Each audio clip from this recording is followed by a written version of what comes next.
Seeking natural solutions for your health and wellness? Look no further than Garden Root Remedy. We offer handcrafted herbal tinctures, salves, teas, and more made with only the highest quality organic herbs. We provide personalized consultations to help you find the perfect herbal remedy for your specific needs. Experience the power of nature's healing touch. Visit Garden Root Remedy online at gardenrootremedy.com. That's gardenrootremedy.com. Rooted in nature, blooming with wellness. Take the guesswork out of gourmet.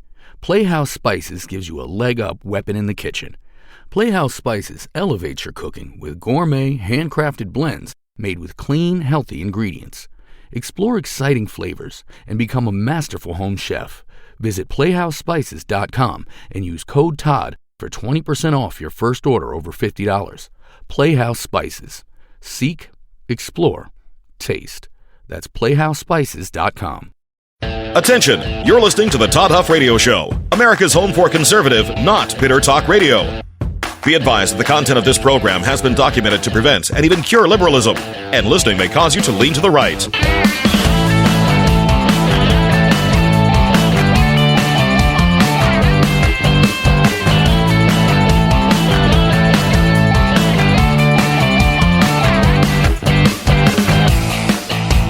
Here's your conservative, but not bitter host, Todd Huff. Well, that is right, my friends. Hour 2 of today's program. It's good to be here. Thank you for joining us. You know, if you want to watch this on Rumble, you can do that now. May be available in a few other places as well. But while you're there on our Rumble channel, go ahead and give us a follow, please. We're close to being eligible to join Rumble's creator program, so we might want to pursue doing that here in the next month or so. So anyway, it's good to be here. Thank you for joining us. All right, so I want to talk here today. There's an article in the New York Times here that I read actually this morning. While Spartacus was up there giving his marathon speech about nothing. But I want to talk about this today. I want to talk about the New York Times piece. It's entitled here, what's the headline? Cutting off NPR and PBS. That, I believe, is the headline. I just want to read this and go through this. Being someone in the general industry that these folks are in, which I am.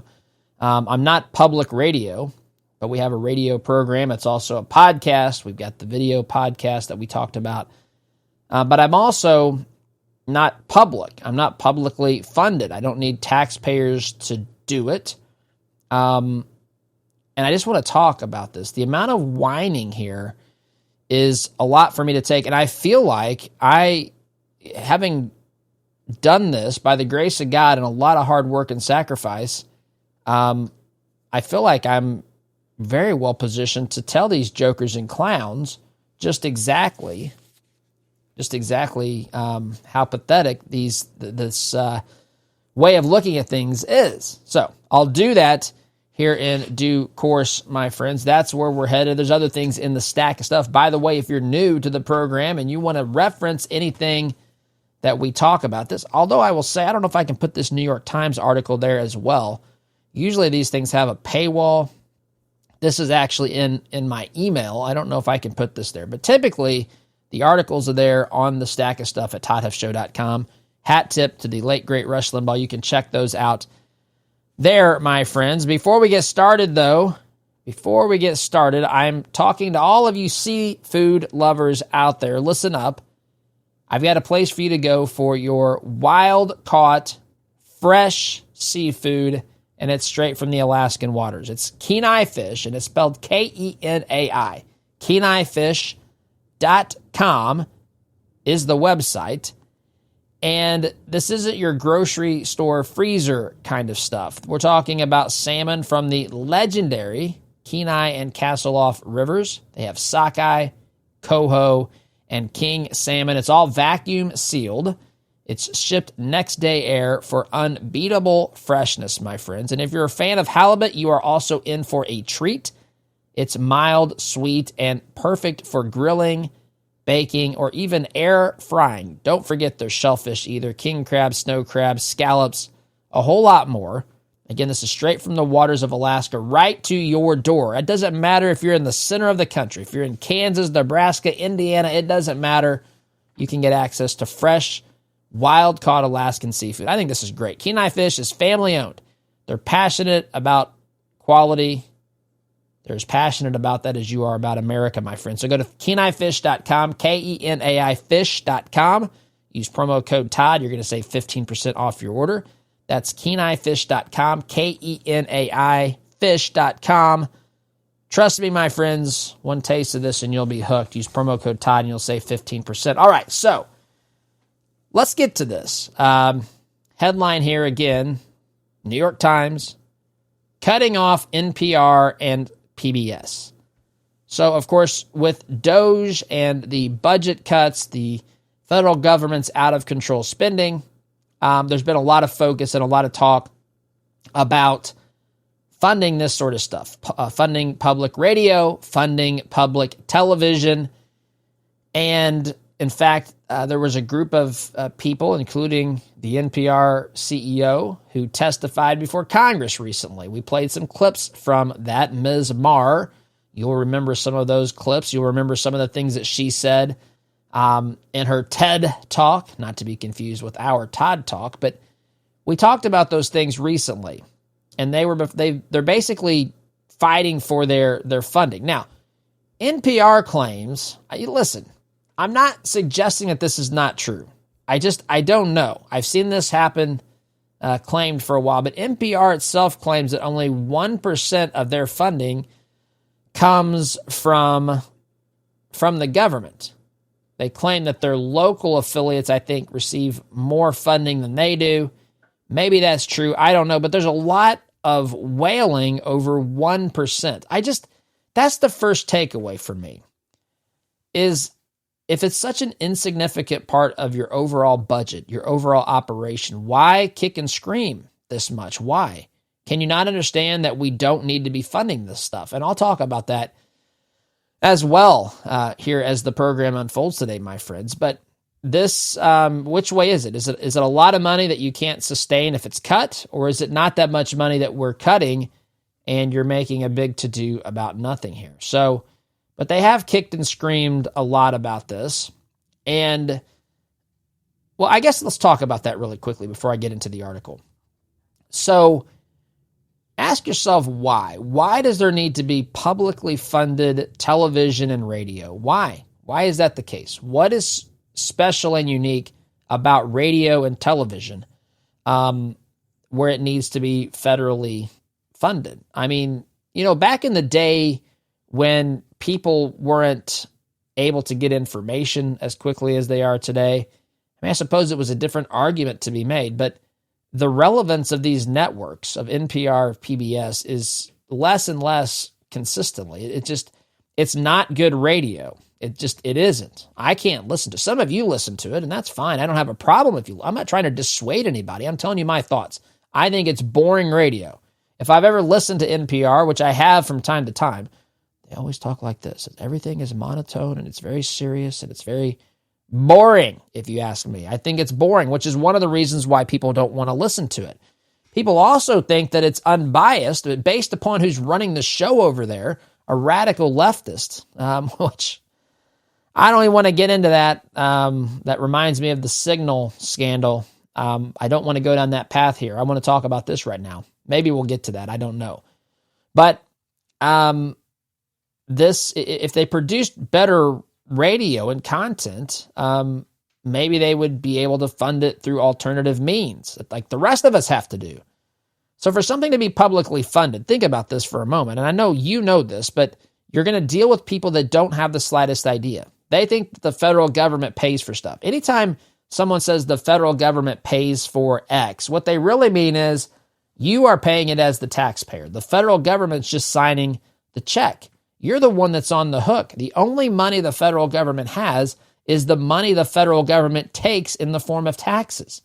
They're not in the for-profit business world. And I'm not suggesting they should be. Maybe they should try to innovate and think of ways where they can generate revenues that don't require this, demands that citizens pay them more money. But that's just the reality. A certain amount of government is just going to be funded by taxes, no matter how you cut it. And so that's how this is funded, at least in part. And so why should broadcasting be funded? Why? I don't need to have federal funds added to my budget every year to operate. There would have been times that the money would have been helpful when you bootstrapped something like this, but at the same time, I wouldn't have wanted the strings attached to that. And I also wouldn't have wanted to assume that the American taxpayer they have a responsibility in some way to fund what we're doing here. That's not the way that works. The government is designed by the Constitution to do certain things, and the Constitution lays those things out, and that's what the government should be in the business of doing. That's what the government should be in the business of funding. Instead, as I've talked about and documented on this program, the government oftentimes looks at the things that it is tasked with doing by the Constitution, and it says, boring, or it says, I don't want to mess with that. I don't want to secure our borders. I don't want to do whatever. I don't want to do the boring stuff. I want to talk about lowering the sea levels. I want to talk about kids being able to become boys if they're born girls or whatever. That's what I want to talk about. That's what the government has done. And that, my friends, is ridiculous and absurd. And it adds to the cost of government. It adds to the control that they have over our lives. And so we have to ask ourselves, of those legitimate functions of our government, where does this fall in? Where does this fall in? The way that I look at it and the way that I think a good freedom-loving conservative should look at it is theoretically or philosophically, if you're looking at what the government should do, the role of our government, you should start by asking, is the private sector doing it? And if so, why do we need to do it? That's number one. If the answer is yes, the private sector is doing it, unless there is a darn good specific reason as to why the government should be involved, the government should not be involved. I think about the post office. The post office, Ben Franklin wanted that. The early founders, they had the post office. But there's nothing to say that if Ben Franklin were alive today and he saw FedEx planes flying over his house every day like we had, maybe Ben Franklin wouldn't have argued for the post office, right? There might have been a time when something would have been necessary and beneficial to have in the form of delivering communications like the post office. Didn't they? I think they used to make 2 deliveries a day per residence, I believe, a long time ago. Now you're lucky to get, my dad was just telling me about, he organizes a golf outing every year and he pays for it. And then people pay him back. There's, 30 some people I think that go. I think it's around that. And so he then waits for their check because my dad and his friends, they don't use Venmo or Cash App or whatever, or Zelle. My dad's gotten into some of that, but that's not his expertise. If the other person doesn't know how to use it, my dad can't coach him on how to do it. So anyway, so he's waiting on checks. And so one guy mailed him a check. It never came. My dad called him. The guy canceled the check. Then the guy, the golfer, wrote a check and sent it priority mail through the post office. Apparently, there's a big boondoggle happening up here in the Indianapolis post office, and things are backed up. I don't know, maybe Newman from Seinfeld's delivering the mail. I'm not sure, but it's backed up here in Indianapolis to where the tracking number shows that it's in Indianapolis, which it's still got to go out of Indianapolis to the local post office here. And the guys called to see what's going on. I mean, this is their priority mail. This is what they're supposed to be putting the most effort and focus behind, getting there as quickly as possible. They can tell the guy nothing about this. And so now the guy's paid for his golf. He's paid to cancel a check from the first time he mailed the check, and now he's paid for priority mail, and it may still not get here. And my dad's still waiting on the payment. It's not my dad's fault, and it's not this other guy's fault. It's the fault of the U.S. Postal Service. And I'm simply pointing, listen, they handle lots of parcels of mail. I get it. I'm not here to just badger them. They do. They give us plenty of reasons to find things wrong with how they operate. Not necessarily the cause of each and every worker. Sometimes it's the system. Sometimes it is the individual worker. But there's some hard workers. They're just like anywhere else. But anyway, the bottom line is, these are the sorts of problems we have. And what is your recourse, right? There's no real direct competition for mail, although there's a lot less mail now than there once was. And so you're stuck with this situation where it's just not efficient. And the question could arise, why, if Ben Franklin and the founders were framing the country today, and they saw FedEx and UPS and DHL and everybody else, would they still have wanted a post office? They probably would have said, look, the private market is delivering that. Or if they could visit us today, they would say, look, the post office was good before we had private enterprise providing delivery services. Now you've got competitors in the marketplace. It's time for the government to stop doing it. But see, that's not the way that it works. Actually, if you get a line item in the budget, it's almost impossible to get rid of it, because what happens is anytime you try to cut anything, anytime any cuts are made, there will be some personal story, some tearjerker of how this is going to cause devastation or something horrible to happen to this particular individual by this particular cut. And so enter NPR and PBS television here. Here's what the article says, written by Benjamin Mullen. It says, Benjamin Mullen says, I cover media. Here we go with his article. There is no reason, Republicans say, for government to fund NPR and PBS. Last week, GOP members of Congress, led by Marjorie Taylor Greene, flayed the leaders of both organizations for what they said was partisan programming. By the way, it is partisan programming. Benjamin Mullen. These folks who are running these organizations are leftists. The people who are working there, remember the NPR CEO, Ms. Maher, said that 87, well, she couldn't confirm or deny it, but there's evidence to say that 87 of the 87 members of her editorial board are Democrats and 0 are Republicans. Do you not think that would have any effect whatsoever in creating partisan programming? Here we go. You can hate us on your own dime, Greene said.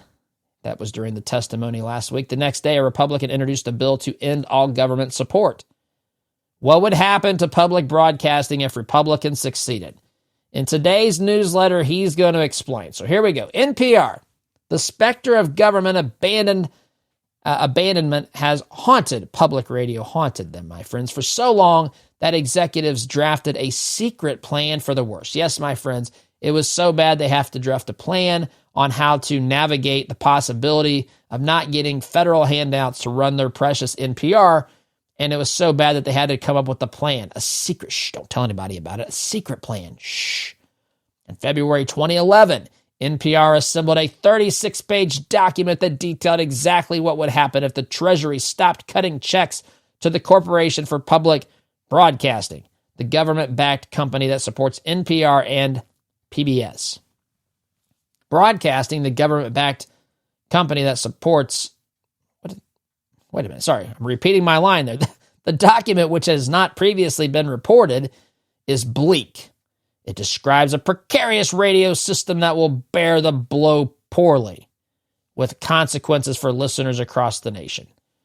If they've known about this since 2011, what have they been doing? That's my first question. 2011. I didn't start this program until 2015. You can do a lot, my friends, in 10 years. We started in a closet with a digital microphone and a laptop, recording directly through the laptop back in 2015. We now are on 19, soon to be, I believe, 20 stations. And listen, it's by the grace of God and hard work, but I'm saying, what have they been doing? They've not thought about updating their equipment, or they couldn't afford it. Well, why didn't they try to raise money? Why didn't they start trying to create more value for the listener? I mean, I have lots of questions here. They've known about it since 2011 at least. I would say they've known about the possibility of this forever. But why couldn't they have dealt with this in the 14 years since at least February of 2011? Most NPR stations operate at or barely above break even. It begins. That's the document here, the secret plan.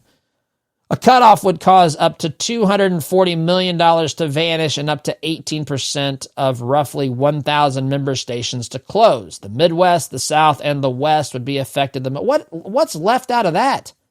The Midwest, the South, and the West. So that means the Northeast? I mean, is that the only group that's not going to suffer from this, where all the liberals already are? Anyway, nationwide, up to 30% of listeners would lose access to NPR programming. Oh, it's a shame. I mean, what? Okay, I'm going to ask this question, and I don't mean this. I don't mean this to be just mean to them, but who cares? I mean, who cares? Do you know the number of things that come and go in a free market each and every year? Why is this so important? Why? Because we've invested so much money? I mean, you could make that case. But why would you continue throwing good dollars after bad? They clearly don't know how to financially manage their situation. They've known for a long time that they were incapable of managing if the federal government stopped funding them, which is ironic to me because they've spent a lot of time over the course of the last year or two telling us how little the federal government actually funded them to begin with. Now they're going to be incapable of operating. I don't know how to make sense of this sometimes. My friends, NPR provides national coverage, but the independent member station across the country get most of the money devoted to public radio. That makes them more vulnerable than the national headquarters, which says it only gets 1% of its budget from Congress. It gets a bit more from local stations that pay for its programming. Again, I'm reading from this article. So they've been boasting for a year, 2 years now, telling us that they only get 1% of their budget from Congress. But the second you say you're going to cut the funding, they say it's going to cause all these stations to go under. Okay, well, why is that the case? Well, because these local stations get most of the money. It only goes 1% to our budget, says NPR, but to the individual stations that carry the programming, they're the ones that get the lion's share. Okay, so it was more, you wanted to deceive us by making it sound like you didn't need this to operate. Now it sounds like you absolutely need this to operate. At least you say 18% of your stations are going to close. You haven't made any plans to find other funding in 14 years. I mean, forgive me for saying this is your fault, NPR. What do you want me to say? I mean, as a guy, and I'm talking to a lot of people out here who are, you've started your own business, you've been in sales, you work for a living, whatever you've done. I mean, no one cared about you when you weren't going to be able to provide something, when you were struggling. No one cared about us when we didn't know how we were going to go through the next phase of growth or deal with the obstacles that came our way or whatever. What is this? The whining and the moaning and the over-dramatizing of this stuff is too much for me to take. And the older I get, I care less. I don't care. I do not care. Fix your problems. Quit being babies. Get to work. Quit blaming the taxpayer. Quit acting like it's not that much money and it wasn't going to hurt you to begin with. And now suddenly realizing and telling us it's going to shut down 18% of your stations. What are you doing? What are you doing over there? Are you that incompetent? Are you that focused on pushing radical leftist agenda that you don't even know how to generate revenue to operate your... Look, I understand people can fail. People can struggle. Businesses start, stop, get paused, fail all the time. But why are you demanding? Why are you needing us to fund you? Why can't you do it like the rest of us? Quick time out, my friends. Back here in just a minute. Looking for a knife that's more than just metal? The Rainy Forge handcrafts blades in a real coal forge, the way they were meant to be made. Every knife is meticulously crafted, hair-popping sharp, and built to last a lifetime. From hunting to cooking, we've got a blade for you. Affordable heirloom quality. Visit therainyforgeblacksmith.com and click Buy a Knife to get started. The Rainy Forge, built with tradition, ready for your adventure. Take the guesswork out of gourmet. Playhouse Spices gives you a leg-up weapon in the kitchen. Playhouse Spices elevates your cooking with gourmet, handcrafted blends made with clean, healthy ingredients. Explore exciting flavors and become a masterful home chef. Visit PlayhouseSpices.com and use code TODD for 20% off your first order over $50. Playhouse Spices. Seek, explore, taste. That's playhousespices.com. Seeking natural solutions for your health and wellness? Look no further than Garden Root Remedy. We offer handcrafted herbal tinctures, salves, teas, and more made with only the highest quality organic herbs. We provide personalized consultations to help you find the perfect herbal remedy for your specific needs. Experience the power of nature's healing touch. Visit Garden Root Remedy online at gardenrootremedy.com. That's gardenrootremedy.com. Rooted in nature, blooming with wellness.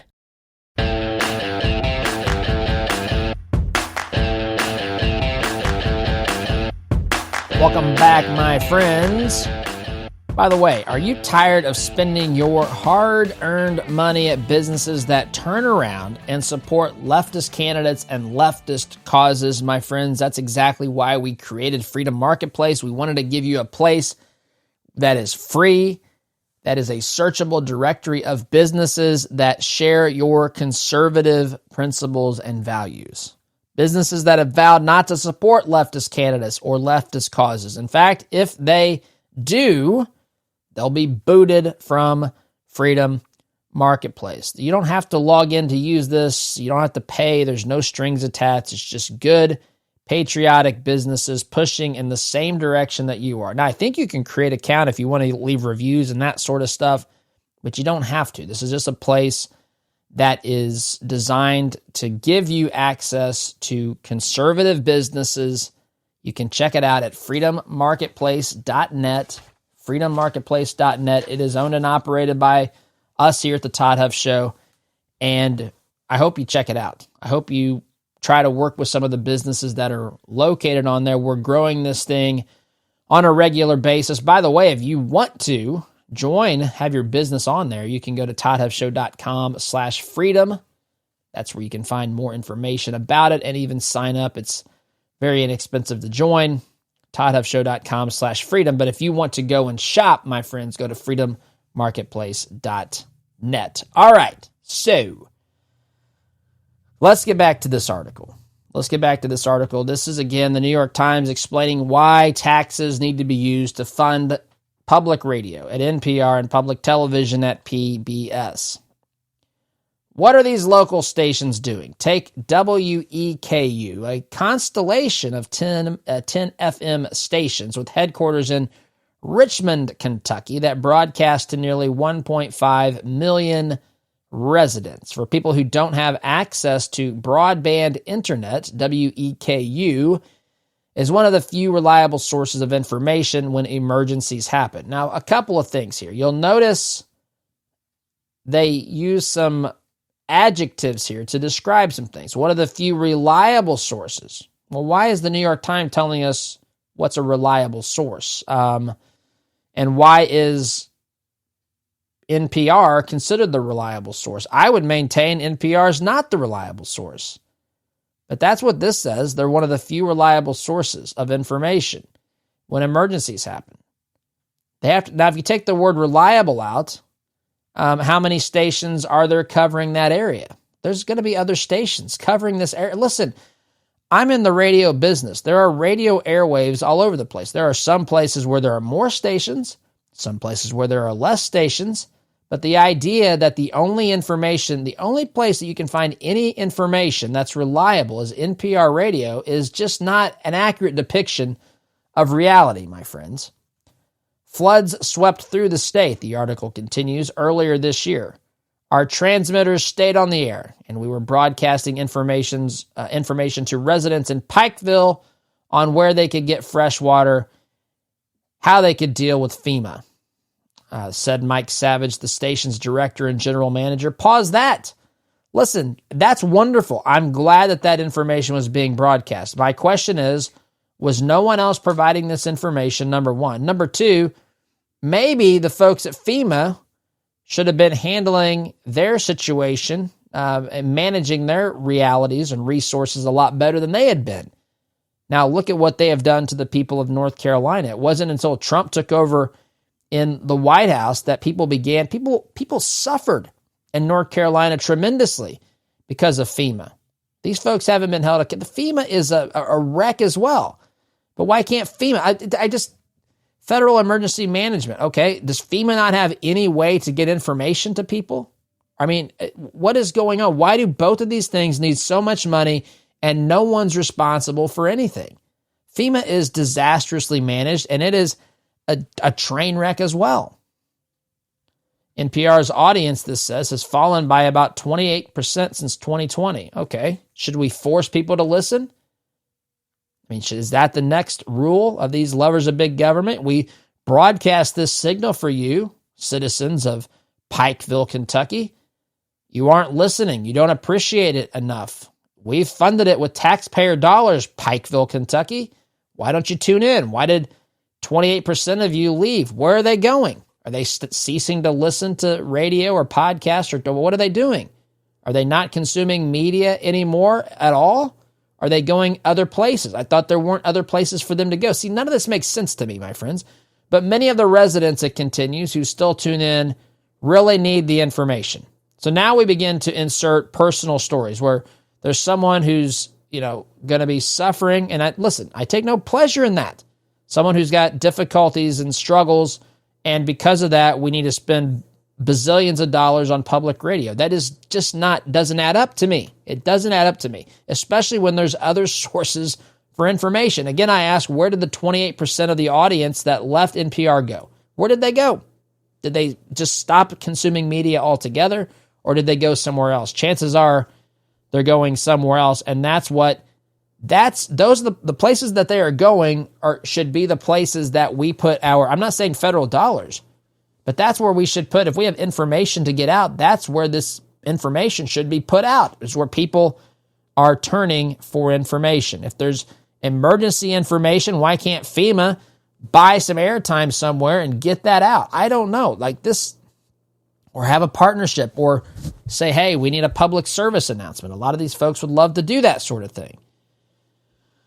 Article continues here. After the floods, someone from Hazard, Kentucky, which I'm going to pause. This, ironically, is where my family, a distant family, is from. There's actually another, I'm drawing a blank on the town. It's near Hazard. But this is where, in fact, my dad went, as a kid, this is where he would go with his family, many weekends to visit his grandparents. It was, I'm going to have to look at a map. It wasn't Hazard, but he always called it Hazard. There's another town really nearby. Anyway, they got drilled by the floods. And after those floods, someone from Hazard, Kentucky, emailed Savage to say that public radio was her only source of vital information. We were her lifeline because they had no power, they had no cell service, they had nothing except for listening to our public radio station and getting information every day, Savage said. Well, listen, there's other radio stations that she could have gotten information from. I mean, that's a reality. Maybe she liked it, and that's great. But, the choice isn't stop getting federal funding or shut down. How about you figure out ways to fund yourself?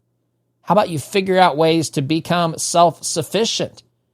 Quit acting like every form of monetization of your radio station is evil and corrupts your message. What corrupts your message are the lunatics running NPR. Those are the folks that corrupt your message. These folks may do some very good things on the local level at these stations, but they're going to have to figure out how to fund them, or it's just not going to work. I mean, there's got to be a way to fund this, to keep this on. If they're providing such great service, then sell that message to your advertisers. Sell that message to the people in the community who can donate something. Figure it out. Don't complain and whine about it. NPR can weather the funding cut, its documents predicts, thanks in part to aggrieved listeners. Executives predict a sudden boom in donations if Congress defunds it, as listeners rush to defend their favorite programs. They could have funded it any time, by the way. Why wait till catastrophe? Why not do it now? But they will, the article continues, likely give more in big city markets. Well, I mean, probably so. It's where more people are. So, Todd, how are these people in these small communities? Listen, I'm from a small community. I can tell you that we have access to other radio stations, and so do the people out here in these other communities. If these local NPR stations want to make it, they need to figure out how to monetize it, get into the 21st century, and figure it out, my friends. Demanding that we, the taxpayer, pay this is, at this particular point in time, asinine, especially when we realize the jokers who are running the show at NPR. Now, he's got another section here of the article for PBS. I'm probably not going to get to that here as we're to the end of this, the second segment of the program. So I'm going to look up, too, during the break. I'm going to see if I can find the name of the town that my dad visited, where his family's from. It's Hazard is what he always used to tell me as a kid, but it's actually another town over, and the name of the town's escaping me now. Now, I certainly want these people to get information, all people to have information, but the idea that the only way that we can do this is by federal tax dollars funding these local NPR stations that are run by leftists. I'm sorry, the jig is up. I am not buying it. I am not falling for the, any of the sad stories. There are other solutions. The American taxpayer has funded the liberal agenda, the leftist agenda for way too long. The jig is up. You better figure it out, local NPR stations. I have to take a break. You're listening here to Conservative Not Better Talk. I am your host, Todd Huff, back in just a... Tired of store-bought produce? Ever dreamed of growing your own healthy food but worried about space? Exo Hydroponics is a perfect solution. Exo Hydroponics is a family-owned business run by a mother and daughter team. Their innovative Exo Tower lets you grow up to 28 plants indoors or out, using less than 2 square feet. Visit exotowers.com today and start your journey to growing fresh organic food at home. That's exotowers.com. Looking for a knife that's more than just metal? The Rainy Forge handcrafts blades in a real coal forge, the way they were meant to be made. Every knife is meticulously crafted, hair-popping sharp, and built to last a lifetime. From hunting to cooking, we've got a blade for you. Affordable heirloom quality. Visit therainyforgeblacksmith.com and click Buy a Knife to get started. The Rainy Forge, built with tradition, ready for your adventure. Take the guesswork out of gourmet. Playhouse Spices gives you a leg-up weapon in the kitchen. Playhouse Spices elevates your cooking with gourmet, handcrafted blends made with clean, healthy ingredients. Explore exciting flavors and become a masterful home chef. Visit playhousespices.com and use code TODD for 20% off your first order over $50. Playhouse Spices. Seek, explore, taste. That's playhousespices.com.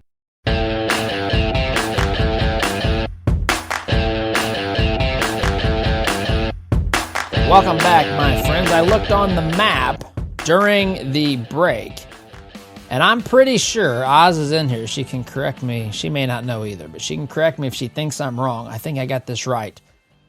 But my family, distant family, is from Hayden, Kentucky. She doesn't know. I'm pretty sure it's Hayden. In fact, I think one of them ran for like a local office or something. I don't know. My dad's been there. That's where his family, it's near Hazard. I bring this up only because of what the article that was written at the New York Times was talking about in eastern Kentucky, in Appalachia. So anyway, that's where my family, distant family, is from. But it came up in the article, so I found that interesting. But Hayden is the town. It's near Hazard. Hazard is the one that they were talking about in this article at the New York Times. Friends, I want to tell you really quickly, and thank you for those of you who have signed up to be lifetime members of the Inner Circle. I'm excited to get started with that later this spring. But if you want to become a lifetime member of the Inner Circle, this is a program that we have here at the Todd Huff Show, where we're going to be providing additional content, behind-the-scenes stuff. It's a membership program that's designed to provide more content, educational stuff, even some video calls that'll be hosted by me to try to help I guess, put some additional framework. You talk about these ideas intellectually. That's great. It's great to be out here in the political discourse talking about these important ideas and everything. But what we really need is to build out the ability to get some things done. And that can take the form of a lot of different things, but it takes at least minimally education, not just on the issues, but also how to be better at communicating, how to be better at maybe getting involved in your local Republican Party, or with some things we can do on the grassroots level to actually move the needle, to get people involved in the movement, not even necessarily for this show, but for the nation, so that we are moving people towards our constitutional heritage. So that's what we're building here. It's called the Inner Circle. It's launching later in the spring, but we have a limited time offer where you can become a lifetime member for only $99. It's a one-time investment. You'll be a member for life, and you can do that by either texting the word JOIN to 317-210-2830. Again, text the word JOIN to 317-210-2830, or you can visit toddhuffshow.com/join. Again, that's toddhuffshow.com/join. I like to say, get better, not bitter, because that's effectively what we have to do. And I would say that that's what NPR has to do too. They have to get better. Folks, the whole idea of capitalism is that we provide something of value to a customer base, to a community in the case of NPR, and that the value that we provide, we are compensated for. Now, I know in things like media, it can be a little trickier than, if you are, are you going to charge people memberships to listen? That kind of goes against the idea of having broadcast media available to anyone when they just want to tune in on their radio dial or whatever, tune in on a website, whatever that looks like. So you have to ask yourselves, do we go to donation based? Do we go to advertising based? But why do we say you can just look to the taxpayer and say, I'm going to assume that all those people are going to fund this? I don't understand. Someone can benefit if NPR provides good content and they can find and keep an audience. If they can do those things, then they can monetize that audience. Not for, again, the people running NPR, when they're out there grandstanding anyway, they act like making a profit is a bad thing. Making a profit is a good thing. Making money that you can then do other things with, grow the business. Maybe they provide a better service with those profits. Maybe, I was always amazed when I looked at, during COVID, how some of these companies really, massively took it on the chin. Say Big Oil, for example. Big Oil, no one was driving anywhere. We couldn't go anywhere, right? The world was shut down. Couldn't travel abroad, couldn't go inside places, spend a lot of time at home or whatever. A lot of people didn't drive. And so I remember saying on the show, you ought to be thankful for the profits that Big Oil had generated over the course of all the other years that led up to that, or they wouldn't have had the wherewithal to sustain a complete, basically, pause of their business model. But having profit is a good thing. By the way, I've run a nonprofit before. I'm not against nonprofits, but the goal isn't to just break even. The goal is always to bring in more money than you need to operate. It's dangerous to just always dance on the precipice, on the edge. You need to be able to bring in more, even if you're not a nonprofit organization. You're going to have to, at some point, reinvest those profits, grow the organization, hire people, build a building, whatever. Profit is good. In fact, no one could give to these precious nonprofits if they weren't making profits themselves. What would we give if we were only able to meet our bare basic necessities? This is, if you want to really look at NPR, that's where NPR should look to solve their problems, is to think about how they can monetize outside how they typically do it. But I got to go. SDG. Looking for a knife that's more than just metal? The Rainy Forge handcrafts blades in a real coal forge, the way they were meant to be made. Every knife is meticulously crafted, hair-popping sharp, and built to last a lifetime. From hunting to cooking, we've got a blade for you. Affordable heirloom quality. Visit therainyforgeblacksmith.com and click Buy a Knife to get started. The Rainy Forge, built with tradition, ready for your adventure. Shooters, hunters, and outdoor enthusiasts, Emax Tactical has you covered. We offer specialty, exotic, and vintage ammunition you won't find anywhere else. Plus, field medical kits and civilian legal training. Emax Tactical is passionate about helping customers find exactly what they need. 90% of orders go out the same day. Visit Emax Tactical online and use code TODD for 10% off your first order. Visit us at emaxtactical.com. EMACStactical.com.